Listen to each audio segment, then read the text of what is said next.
ആങ്ങളെ ചത്താലും സാരമില്ല, നാത്തൂന്റെ കരച്ചില് നല്ലോണം ബേഷായിട്ട് കാണണം. ഇതാണ് നമ്മളെ നാട്ടിലെ ചില ട്രംപ് ഭക്തന്മാരുടെ ഒരു നിലപാട്.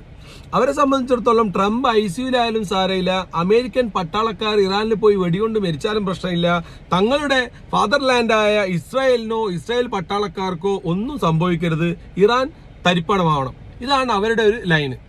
അതേസമയം തന്നെ അമേരിക്കൻ പ്രസിഡന്റ് ട്രംപ് ICUലാണെന്നും അദ്ദേഹം ശരശയ്യയിലായിരിക്കുകയാണെന്നും അദ്ദേഹം ഇറാന്റെ ഭാഗത്തു നിന്നുള്ള പ്രഷറും സ്ട്രെസ്സും സ്ട്രെയിനും കൊണ്ട് സുഖമില്ലാതെ കിടപ്പിലാണെന്നുള്ള അമേരിക്കൻ വൈറ്റ് ഹൗസ് വെരിഫൈ ചെയ്യാത്ത റിപ്പോർട്ടുകൾ ഇന്നലെ ഓൺലൈൻ മീഡിയകളിൽ കറങ്ങിക്കൊണ്ടിരിക്കുകയാണ്.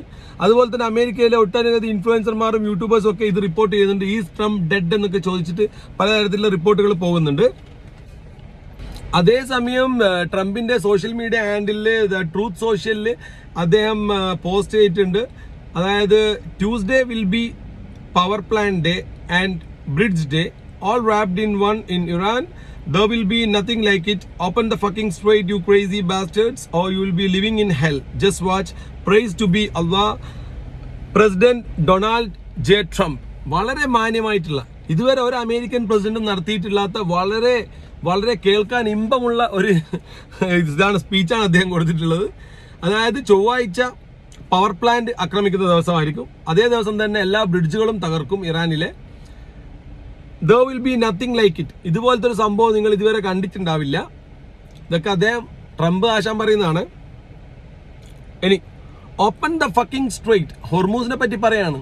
നിങ്ങളുടെ ഫക്കിംഗ് ആയിട്ടുള്ള സ്ട്രൈറ്റ് ഒന്ന് തുറക്കൂ. യു ക്രേസി ബാസ്റ്റേർഡ്സ്, തന്തക്ക് പിറക്കാത്ത ഭ്രാന്തന്മാരെ. എന്താ പറയാ, ഒരു അമേരിക്കൻ പ്രസിഡന്റിന്റെ ഭാഷയായത്. എന്ത് ഭാഷയുടെ ഇത്? അപ്പോ you will be living in hell, നിങ്ങളെ ഞാൻ നരകത്തിൽ ജീവിപ്പിക്കും. Just watch, കണ്ടിരുന്നോളൂ.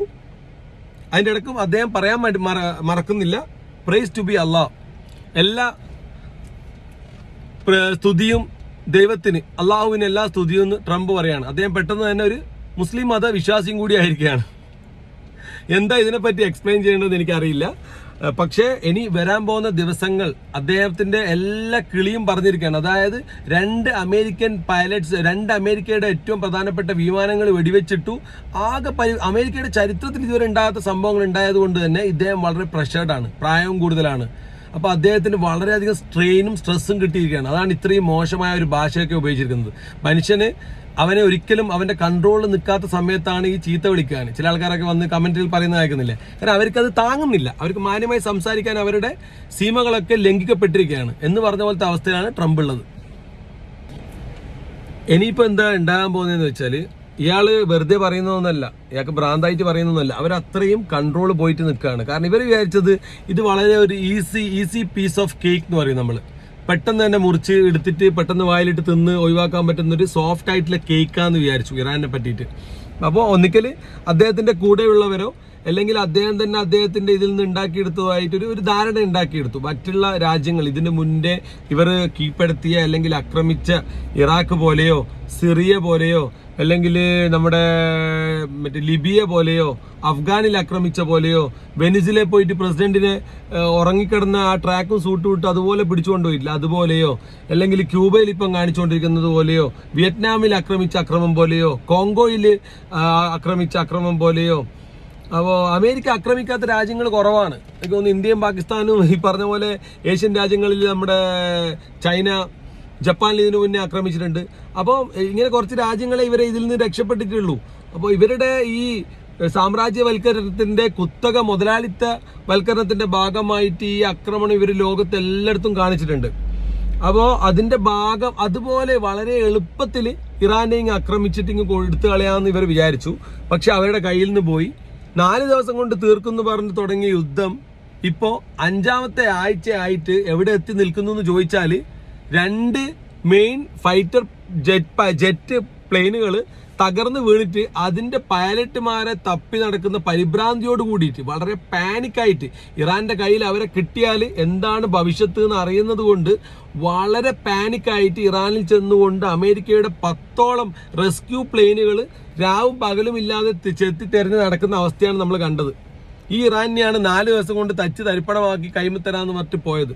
അപ്പോൾ യാതൊരു ഒരു ഗൈഡ് ലൈൻസും ഇല്ലാതെ, യാതൊരു ഒരു മുൻധാരണയും ഇല്ലാതെ, യാതൊരു പ്ലാനിങ്ങും ഇല്ലാതെ സോ കോൾഡ് ചില മുതലാളിമാർക്ക് വേണ്ടി, ചില ബിസിനസ്സുകൾക്ക് വേണ്ടി, ചില ഓയിൽ സ്ട്രാറ്റജിക്ക് വേണ്ടി, ചില സ്റ്റോക്ക് മാർക്കറ്റ് ഇൻടേക്കിന് വേണ്ടി, ചില ഗോൾഡ് ഡിക്ലൈൻ വാല്യൂക്ക് വേണ്ടി, അങ്ങനെ ചില സോ കോൾഡ് തൽപര കക്ഷികൾക്ക് വേണ്ടി, ചില കുത്തകൾക്ക് വേണ്ടി, ചില ജൂത താല്പര്യങ്ങൾക്ക് വേണ്ടി, കച്ചവട താല്പര്യങ്ങൾക്ക് വേണ്ടിയുള്ള ഒരു യുദ്ധം പോലെ പെട്ടെന്ന് തുടങ്ങിയിട്ട് ഒരാഴ്ച കൊണ്ട് വൈൻഡപ്പ് ചെയ്ത് മാർക്കറ്റിൽ നിന്നുള്ള എല്ലാ ലാഭവും എടുത്ത് സുഖമായി പുട്ടും കടലയും അടിച്ച് കിടക്കാമെന്ന് വിചാരിച്ചതാണ് ട്രംപ്.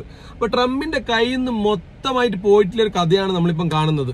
ഇറാൻ അവരെ ഓരോ ഭാഗത്ത്, ഇറാനാണെങ്കിൽ ചെയ്തുകൊണ്ടിരിക്കുന്നത് വളരെ കാമായിട്ട് 1 2 3 4 5 6 7 8 9 എന്ന് പറഞ്ഞ പോലെയാണ് അവർ എണ്ണിക്കൊണ്ടിരിക്കുന്നത്. അവരെന്താ ചെയ്യുന്നത്? അത് F-15 ഒന്ന് വെടിവെച്ചിട്ടെ, അത് അവർ A-10 ഒന്ന് വെടിവെച്ചിട്ടെ, അതാ ദുബായിലുള്ള ഒരു ഈ സെന്ററിലേക്ക് ഒരു വെടി കൊടുത്തേ, ഇത് ഖത്തറിലേക്ക് ഒരു വെടി കൊടുത്തേ, ഇത് സൗദിയിലേക്ക് ഒരു വെടി കൊടുത്തേ, സൈപ്രസിലേക്ക് ഒരു വെടി കൊടുത്തേ, അവിടത്തേക്ക്, അങ്ങനെ ഇവർ ഒരു 360 ഡിഗ്രിയിലാണ് ഇറാൻ അടിച്ചുകൊണ്ടിരിക്കുന്നത്. അപ്പോൾ ഇവർ വിചാരിച്ചു ഇറാൻ ഒരു സ്മോൾ ഫിഷ് ആണെന്ന്, പെട്ടെന്ന് തന്നെ അടിച്ച് കരക്കടിപ്പിച്ച് കളയാന്ന് വിചാരിച്ചു. പക്ഷെ ഇവരുടെ കയ്യിൽ നിന്ന് മൊത്തമായിട്ട് പോയി എന്ന് മാത്രമല്ല, ഇനി ഇതെങ്ങനെ എവിടെ കൊണ്ടേ നിർത്തണമെന്ന് ഇവർക്ക് അറിയില്ല. ഇനിയിപ്പോൾ ഇത് എങ്ങനെ ബ്രേക്ക് ഇട്ട് നിർത്തണമെന്ന് ട്രംപിന് പറ്റുന്നില്ല, ഒരു തരത്തിലും പറ്റുന്നില്ല. ആ ഒരു സാഹചര്യത്തിലാണ് പോയിക്കൊണ്ടിരിക്കുന്നത്. ഇനിയിപ്പം ഈ യുദ്ധത്തിന്റെ നെക്സ്റ്റ് ഒരു സ്റ്റേജ് ഞാൻ അസ്യൂം ചെയ്യുന്നത് എന്താണെന്ന് വെച്ചാൽ, ഇനി US അവരെ എല്ലാ ശക്തിയും എടുത്തു. കാരണം അവർ അത്രയും അപമാനിതരായിരിക്കുകയാണ്. അവരെ പ്രസ്റ്റീജ് ഇഷ്യൂ ആയി മാറി ഈ വാറിപ്പോൾ, അവരുടെ ഈഗോ ഇഷ്യൂ ആയി മാറി ഈ വാറിപ്പോൾ. ട്രംപിനെ സംബന്ധിച്ചിടത്തോളം അയാളുടെ കരിയർ ഇമേജ് നശിച്ചു. ട്രംപ് ഇനിയില്ല ഹിസ്റ്ററിയിൽ അറിയപ്പെടാൻ പോകുന്നത് ദ ലോസ്റ്റ് പ്രസിഡന്റ്, അമേരിക്ക കണ്ടതിൽ വെച്ച് ഏറ്റവും നീചനും ഏറ്റവും പവർലെസ്സും ഏറ്റവും ഉളുപ്പില്ലാത്തവനുമായ ഒരു പ്രസിഡന്റ് എന്ന പേരാണ് ട്രംപ് അറിയപ്പെടാൻ പോകുന്നത്. കാരണം അദ്ദേഹം അനാവശ്യമായ അമേരിക്കയെ ഒരു ഇസ്രായേലിന്റെ പാവ പോലെ പ്രവർത്തിച്ചുകൊണ്ട് യുദ്ധത്തിൽ പോയി വീണു. ഇസ്രായേൽ ഉണ്ടാക്കിയ ചതിക്കുയിൽ പോയി പെട്ടു, ട്രാപ്പായി മുങ്ങിത്താഴ്ന്നുകൊണ്ടിരിക്കുന്ന ഒരു അവസ്ഥയിലാണ് പെട്ടിരിക്കുന്നത്. പാവപ്പെട്ട അമേരിക്കൻ സോൾജേഴ്സിനെ ഇവിടെ കൊണ്ടുവന്ന് കുരുതി കൊടുക്കുകയും കൂടി ചെയ്താൽ കഥ പൂർത്തിയായി. ഇനിയിപ്പോൾ ട്രംപ് ചെയ്യാൻ പോകുന്നത് അത് തന്നെയാണ്. ട്രംപ് ഇനി കയ്യിലുള്ള സർവ്വശക്തിയും എടുത്ത് ലോകരാജ്യങ്ങൾ എന്ത് പറയുമെന്നുള്ളതൊന്നും നോക്കാതെ അവരുടെ കയ്യിലുള്ള ഏറ്റവും മാരകമായ ടോമഹോക്ക മിസൈൽസും അതുപോലെ തന്നെ ഈ ന്യൂക്ക് ഐറ്റംസ് ഒക്കെ ഒരുപാടുണ്ട്. അപ്പോൾ എന്തൊക്കെ പ്രയോഗിക്കാൻ പറ്റും അതൊക്കെ അറിഞ്ഞും അറിയാതെയും ലോകരാഷ്ട്രങ്ങളെ അറിയിക്കാതെയും UN അറിയിക്കാതെയും അറിയിച്ചും എല്ലാം കൂടി അവർ നടത്തും. ഇതിന്റെ ഭാഗമായിട്ട് എന്തെങ്കിലും ഒരു വലിയൊരു പൊട്ടിത്തെറി ഇറാനിൽ കിട്ടിയാൽ, ഇറാൻ ആണെങ്കിൽ ഞാൻ ചത്താലും വേണ്ടില്ല നിന്നെയും കൊണ്ടേ പോകും എന്നുള്ള സ്റ്റാൻഡാണ് ഇറാൻ.